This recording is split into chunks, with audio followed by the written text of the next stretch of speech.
Thank you so much. It's really great to be here and that I get to talk to you about building systems and processes to manage cafes and roasteries. In preparation for this talk, I was thinking about what to address because, as you can imagine, this is quite a broad topic to talk about. I spoke to several roasters, head roasters, managers of cafes, staff, baristas, anyone involved. And I came down to 3 aspects that I want to basically refocus on. I'm not going to reinvent the wheel here, but I want to shift the focus back on some core aspects that will most likely help increase quality, motivation in the team, and create a efficient workflow and just better working structures in your cafe or roastery. This is mainly addressed to smaller and medium-sized roasteries and cafes, but I'm pretty sure that also the bigger scale cafes and roasteries can maybe take something with them from here. Wonderful. So the 3 things that I want to address today and talk about are structures and training, communication, and team building. Jumping right in, structures and training. So what do we want when we think about a well-organized cafe or roastery? We want a good workflow, we want high quality that it's put out, we want work efficiency. In order to achieve all that, it is incredibly important for every person involved to know exactly what is expected from them, what their field of responsibility is, and how to achieve all of this. So whenever I get to structure new cafes or places, I ask myself 3 incredibly simple questions that will then basically are the baseline for building a structure for that particular specific place, the size, the output, the busyness, and the location. Those 3 questions are: what needs done? When does it need to be done? And who's going to do it, and how should it be done? As I said, 3 incredibly simple questions. But following these 3 questions, you can basically create a structure specifically for your location. Taking all the information from these 3 questions will allow you to organize your day-to-day or your weekly tasks. In a cafe environment, obviously, you have basically, most of the time, the same day repeating over and over again. Obviously, you have busier days, you have less busier days, but it makes sense to create a daily structure that will repeat. In a roastery environment, you could create a weekly structure that will repeat weekly. How could one of those structures look? I brought you the structure that I just recently implemented in our newly reopened cafe in Munich. As you can see here, first glance, we need 3 positions to be filled to be able to run our coffee shop with our shop as well smoothly. On second glance, you might notice that I like to be pretty detailed in what they're supposed to be doing. This might be because I'm German and I like my structures and I like to be organized, but I also like inexperience. Over the past 9 years running cafes, I noticed that the more detailed you are, the more it helps actually create a consistent workflow that everybody understands and knows. We also like to kind of give timely indications when things should be done, because that will actually create the workflow. So the reason why we would like to implement those things, we always put these structures out at each location or each position that is worked, not to micromanage people, but mainly to help particularly newer staff members to be guided a little bit, right?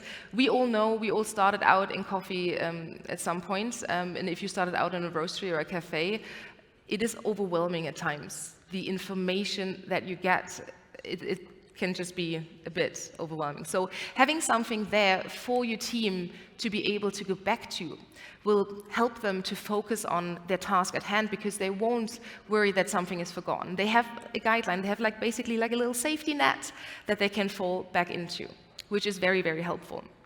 It also allows them to slowly grow into the workflow that you want for your place. Because even if you just had a list of tasks for everybody to fulfill, everybody might do it completely differently.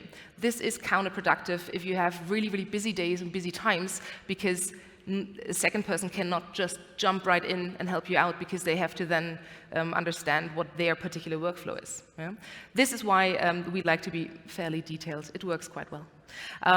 So, as I said, I like lists.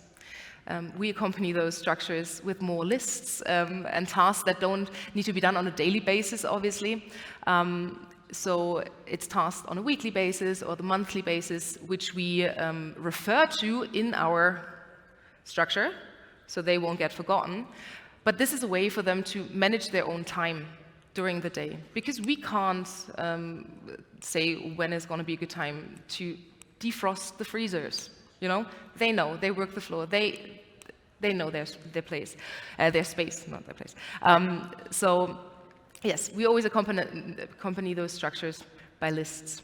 Okay, so these structures, they are the baseline or the fundament for your scheduling as well. Scheduling is a really, really big part, in my experience, particularly for smaller cafes and roasteries, that people struggle with from time to time. So following those structures that we just implemented helps you create a way more efficient work schedule, because you schedule obviously after skill sets, after busy times, and after after busy times and after the skill set. One thing that I want to address here, also just on a side note, about the scheduling of your team, I would emphasize that a schedule for your roastery or your cafe should be done at least 2 weeks in advance.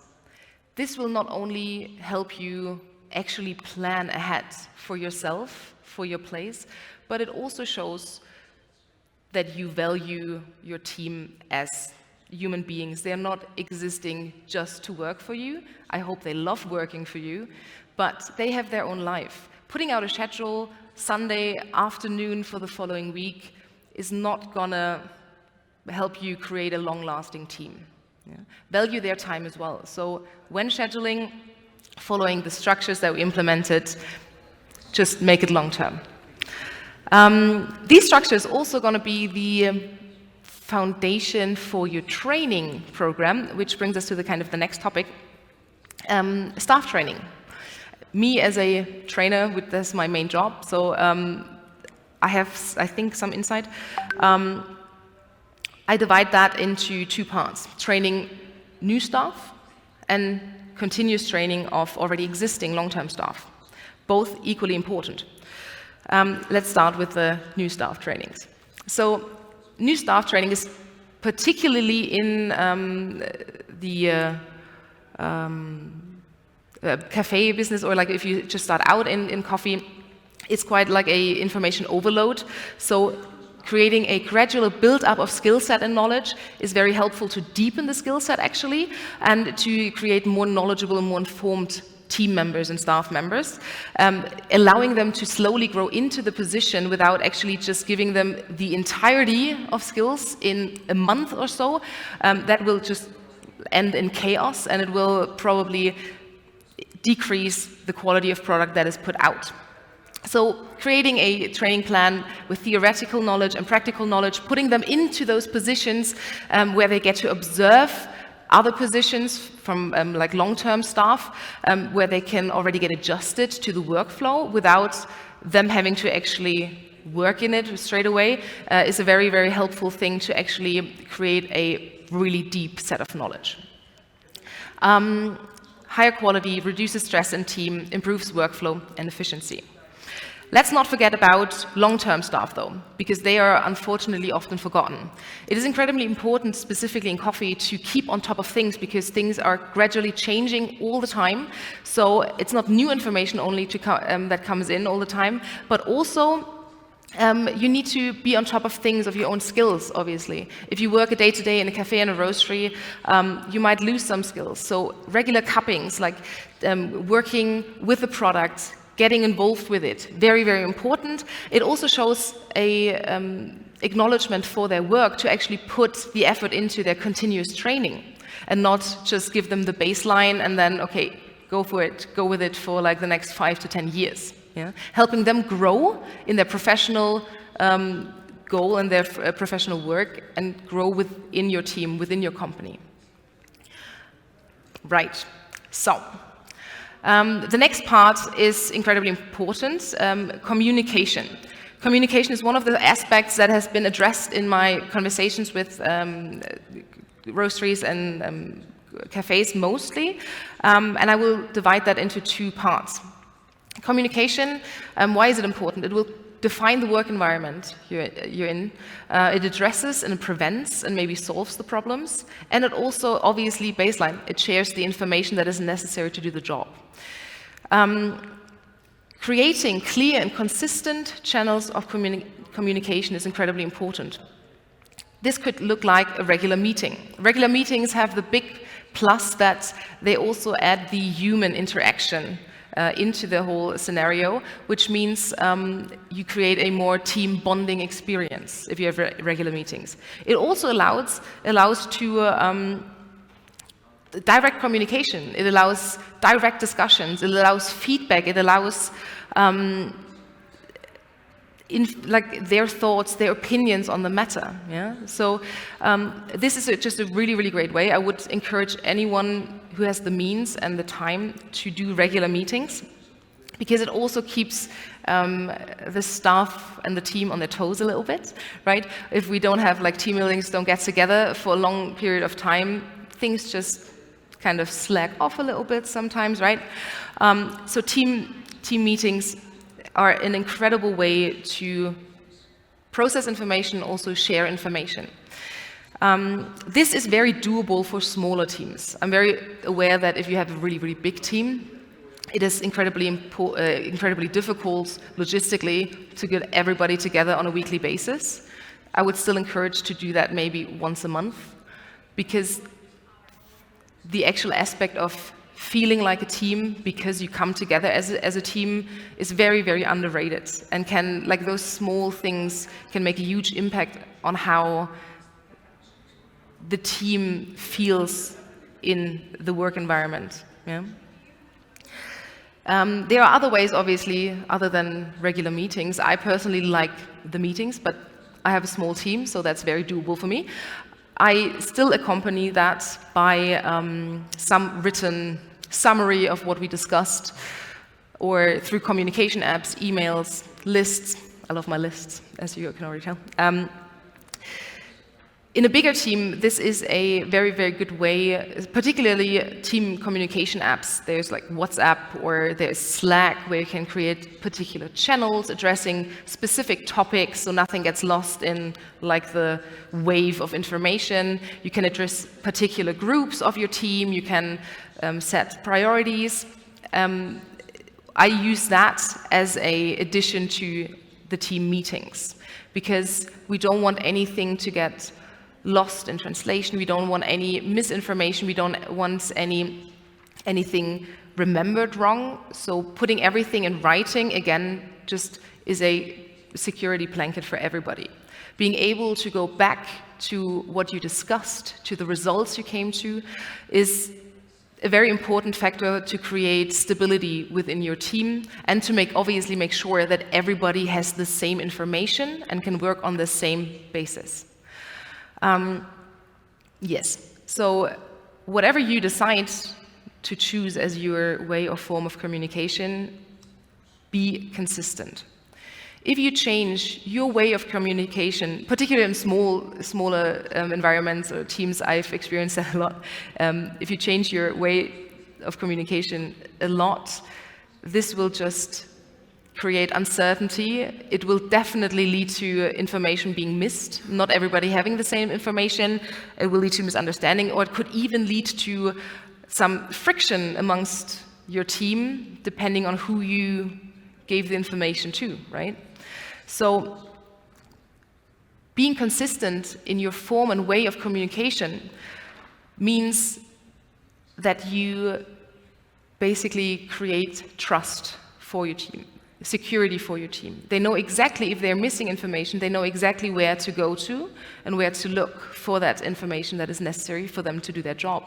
All of that, again, results in a less stressed team, and that can focus on the quality of their work and can focus on the workflow and the efficiency and everything that is put out. All of that will also translate into customer interactions, which will then ideally lead to customer loyalty long term. Right. There's another aspect of communication that I want to emphasize. It's not only the transfer of information concerning the job itself, but we are working with people. We're all people. We work together, right? So the human aspect and the personal aspect is incredibly important to me personally as well. Creating a space for open communication.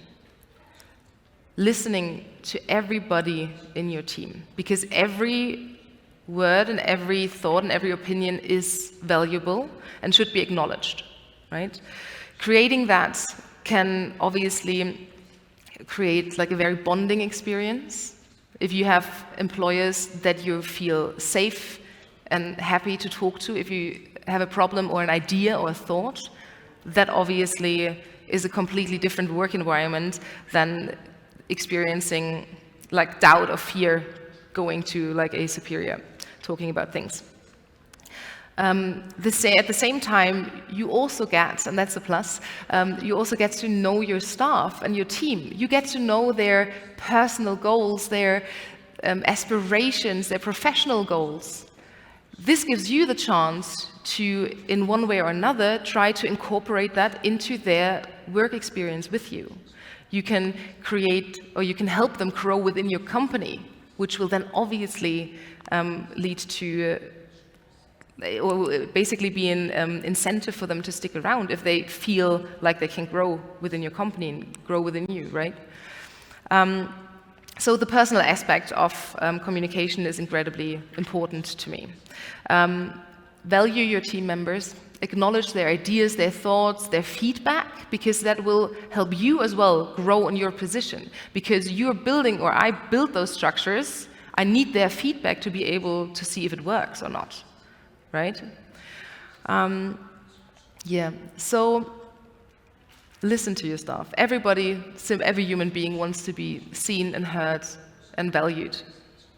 And we can make that happen in our work environment, at least. This kind of already brings us to the last aspect. Oh, no, sorry. Now, here we go. I was one slide in the back. I see. So sorry. Yeah, creating a space for open communication. That will lead us to happy campers. And happy campers would like to stick around, right? Okay, now this brings us to the last topic. The team building aspect. Many of the things that we already just discussed are part of team building and like creating a strong bond within the team and creating a well-informed, knowledgeable team. Not only the initial training that you need to go through to be able to do the job, but the long-term training that allows you to grow within the field is part of the team building. That's all incentives for you to stick around, because obviously I want to stick with someone who has opportunities for me, right? You want to motivate your team, you want to create long-term employment, and this also will, obviously, happy campers will most likely put out higher quality because they're more focused, they have fun at work, they want to do it, they are really motivated to do the job. The fun part here is there's so many different ways to create team building experiences. It could be the training, it could be one-on-one evaluation and conversations, or just regular conversations with your team where they get to share their thoughts, ideas, and opinions. It could be regular cuppings in the team. It could be like going out for a beer afterward. There's an infinity of things that could create a really, really strong bond within your team. Go here. Could be, we did defect cuppings. That's something that we, working in the cafe with the final product, we don't get to taste that, thankfully, that much. but we still need to know about it, right? Like if you have the means, long-term staff, origin trips. It could be barista or coffee competition, support there. It could be rotating within your company. I find that amazing. I got to do that when I started out. Being able to work in a different department of your company will create a deeper knowledge and understanding of how everything works together. This will will improve the workflow, will improve how different departments and aspects of the job, how everybody will work together, because they understand what the task is, what the skill is, and what is needed to actually fulfill those tasks. So there's an infinity of things that you could do to build a long-lasting team and to help your team grow, and the team helping you grow within your business. So, as a conclusion, what I like to do, or what I think is very helpful, is creating guidelines. Help your team. You need the people. Like, you can have roastery, you can have the best coffee, you can have the best machine. Without the team, nothing is there. So I really emphasize focusing on this part of the managing aspect. Create guidelines that help create an efficient workflow, that help divide and assign responsibilities clearly, create a motivating work environment, give them an incentive to stick around, give them an incentive to learn more, to grow, listen, and incorporate those ideas into their daily work. If somebody wanted to train their palates, get them into the roastery, get them to do the cuppings with the highly experienced roasting team. There's so many different ways to do that. And invest into long-term training plan for your team. Because only teamwork makes the dream work. So thank you for that. If you have any questions now, you may shoot the questions at me.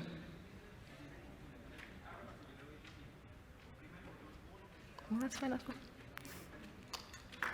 Thank you.